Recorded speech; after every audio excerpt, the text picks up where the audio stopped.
We're going to take another look at two guitars that I've been working on. I did a slight update on these two a little while ago.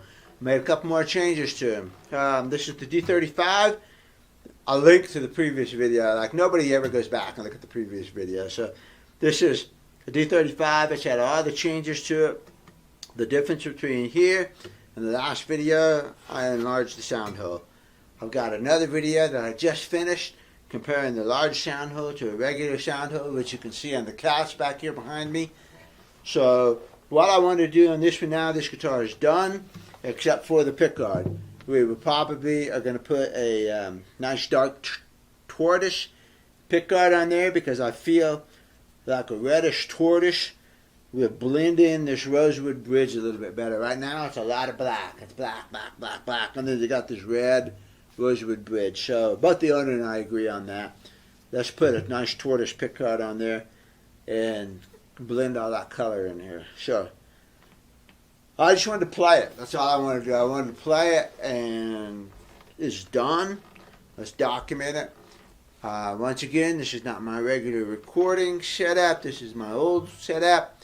It still does a pretty good job on it. It's an AT Pro 24 stereo microphone, so it does a really good job of being just a general microphone. It's a room microphone. Stereo picks up sound over here, sound over here. This is a Canon camera. I'm just going straight into the camera. This is not quite as clear and controllable as my other setup, but it's good enough, you know. It's good enough for YouTube and all that kind of thing. So let's see how this guitar is sounding these days. I'm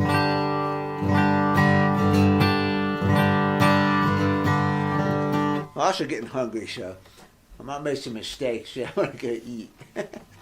So let's see.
ripping little guitar.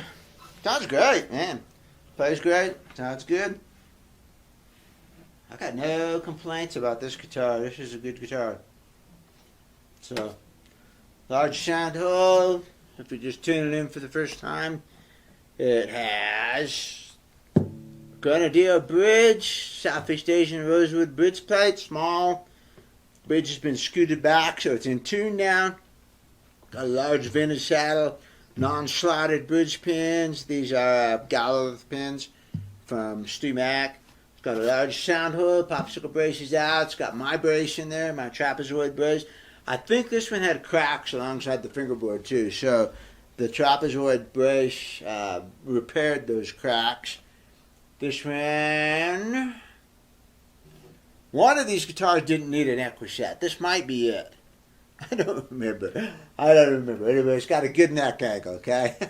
It's got my bone nut on it. It's got full Evo frets, and it's got Grover 18-to-1 tuners. Indeed it does. All the back braces have been re-glued. Back braces tight. Rear back braces, the back braces, the ones back here, tend to get really loose on D35 for some reason. I don't know why. This guitar's got this cool, light-colored, pepper sprinkled 1970s Indian rosewood. That is the best Indian rosewood in the world. It's just got a terrific bright tap tone to it. Different strip down the middle.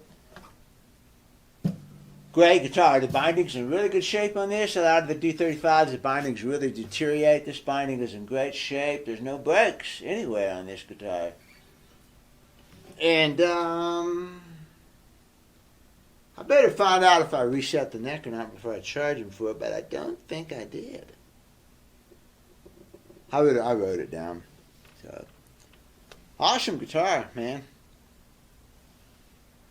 Let's look at the D28.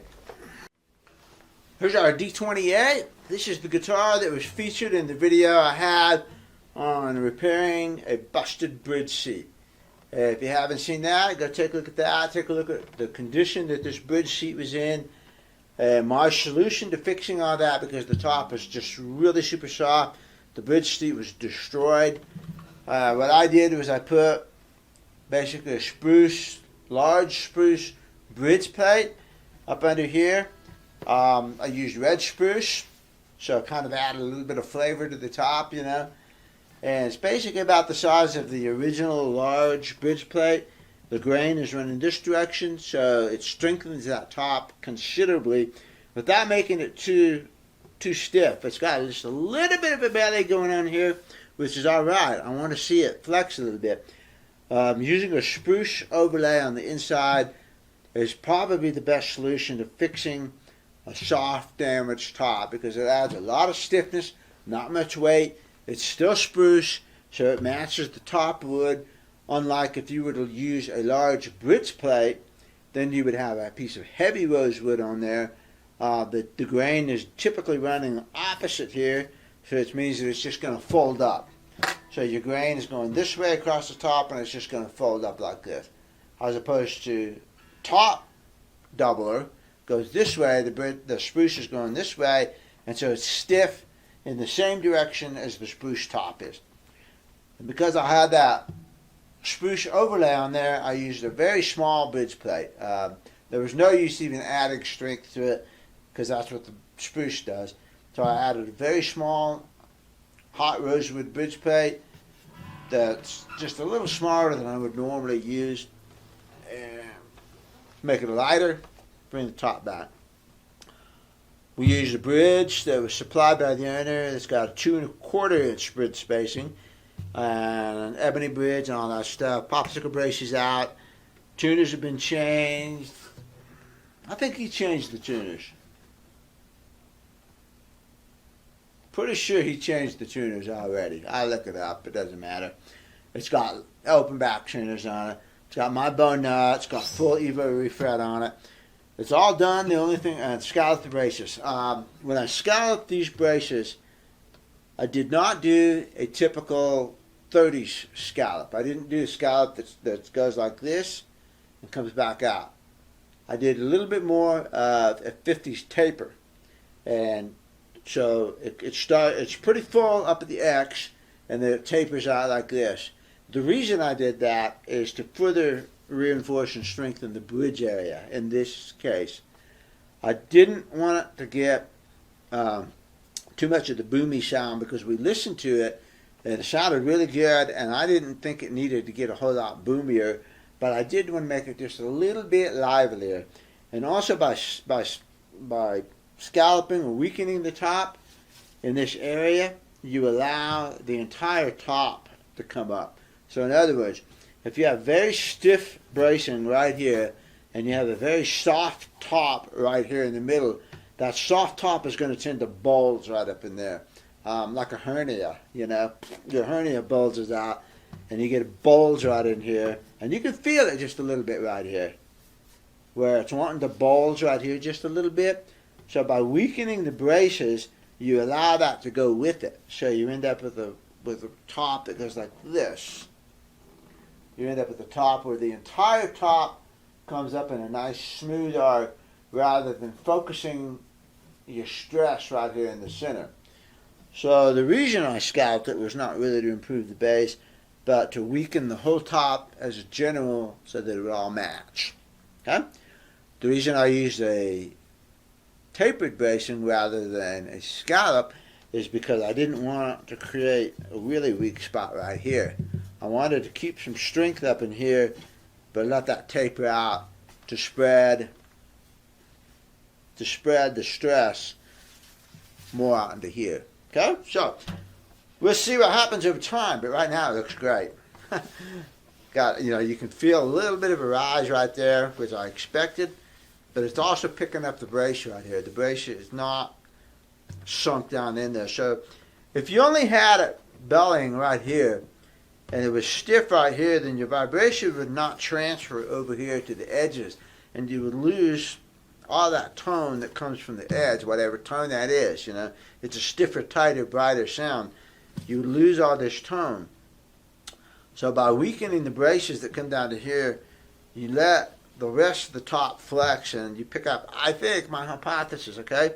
You pick up the rest of the tone out here in the top. It's just like this banjo over here that I was talking about, where people crank the tailpiece down and they put all that stress right around the bridge and don't let the rest of the head bounce. I want that entire head to bounce up and down. I don't want stress focused in this one little itty-bitty area. So same thing here. I don't want all the stress right here. I want to weaken the braces enough that the rest of the top is also flexing. Okay? That's very important, I think, on tops that are soft right here. It's counterintuitive a little bit to think that by loosening up the braces, you can actually decrease the belly on one of these. But if you think about it, I think you'll see at least what my thinking is on this. And the thinking again is to transfer the load across the top more.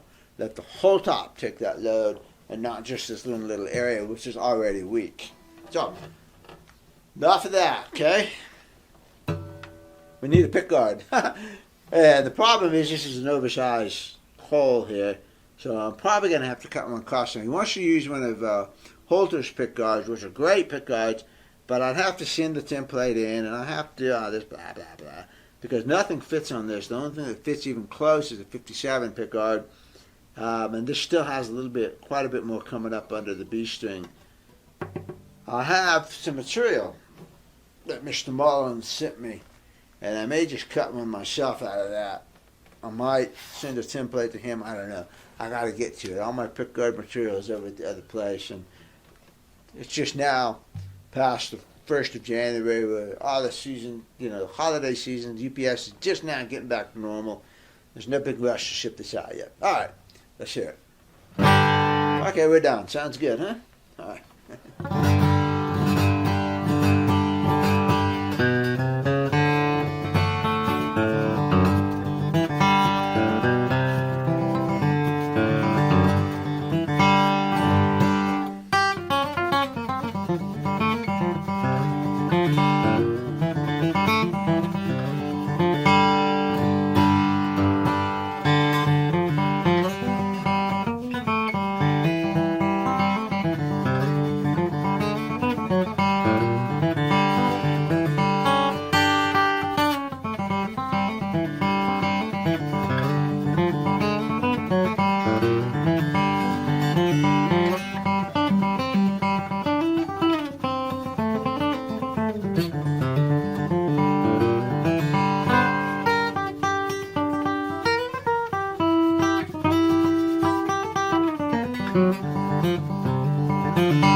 I like a D28.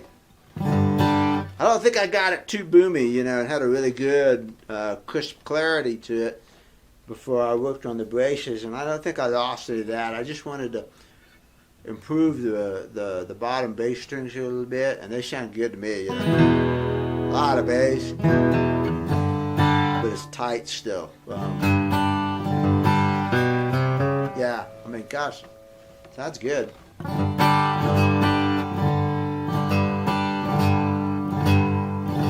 I like that. Got a rumble.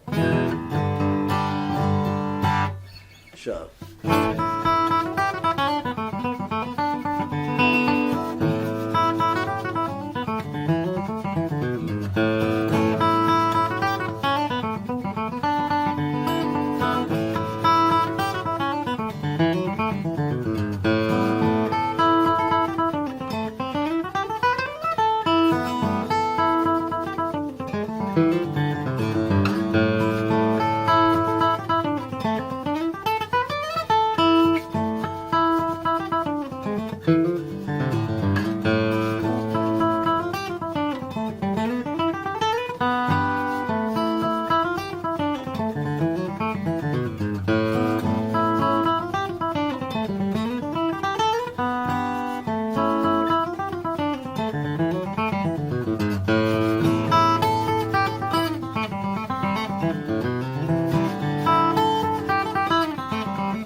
Got it. Good bass. I like the bass. Let's see that. That's a good bass. What would you use the bass?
Alright, here we go. Pickguard. Need a pickguard on this one. Never done with it. Nice! I'm happy with the way it turned out. I hope the owner is, you know. Doesn't matter what I think, it matters what the owner thinks. Alright. Time to go eat and go to the gym. See you later.